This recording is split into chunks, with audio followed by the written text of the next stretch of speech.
నాకెందుకో కొంత కామెడీ కూడా అనిపిస్తున్నది ఇందులో.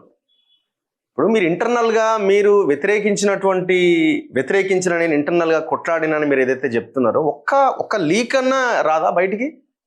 10 సంవత్సరాల కాలంలో ఒక పేపర్ ఎప్పుడన్నా రాసిందా కవిత కేసీఆర్ నిర్ణయాన్ని వ్యతిరేకించింది అని? మీరు ఏడుస్తున్నారు, కొంతమంది రకరకాలుగా మాట్లాడుతున్నారు, దొంగ ఏడుపులు ఏడుస్తున్నారు. మేము అనం అట్లా, మీ ఏడుపుని మేము గౌరవిస్తున్నాం. కానీ మాకు కామెడీ కూడా అనిపిస్తున్నది ఒకవైపున. 10 సంవత్సరాలుగా నా పాత్ర ఏమీ లేదు, ధర్నా చౌక్ ఎత్తేస్తుంటే ధర్నా చౌక్ ఎందుకు ఎత్తేస్తున్నావు, ఇంటర్నల్గా నేను కొట్లాడినా. అరే మీరు ఇంటర్నల్గా కొట్లాడితే అసలు కనీసం బయటికి వాడతారాదా? మరి ధర్నా చౌక్ ఎత్తేసే దగ్గర నుంచి నేరెళ్ళ బాధితులని ఊచకోత కోసేంత వరకు ఏనాడు మీరు మాట్లాడలేదే?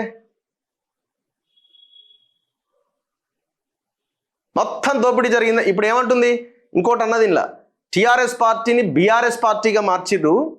అనాల్లో అనొద్దో తెలియదు కానీ ఏం పీకిండ్రని బీఆర్ఎస్ పార్టీగా మార్చి కేంద్ర దేశ రాజకీయాల్లోకి పోదాం అనుకున్నారని తండ్రిని ఉద్దేశించి అన్నది. మరి బీఆర్ఎస్ పార్టీ కార్యకర్తల కోసమైనా అభిమానుల కోసమైనా ఎందుకు మారుస్తున్నారు, ఇది నేను వ్యతిరేకిస్తున్నా అని బయటకు వచ్చి ఎందుకో చెప్పలేకపోయినారు మీరు? 10 ఏళ్ళు అధికారాన్ని ఆస్వాదించి అనుభవించి దర్జాగా ఎంజాయ్ చేసి ఇవాళ ఇక పార్టీ అయ్యేటట్లేదు, పోయేటట్లేదు, నాకు అందులో పదవి వచ్చేటట్లేదని మీరు బయటకు వచ్చి మళ్ళీ దీంట్లో ప్రజలను ఎందుకు ఇన్వాల్వ్ చేస్తున్నారు? దేనికి ఇన్వాల్వ్ చేస్తున్నారు చెప్పండి?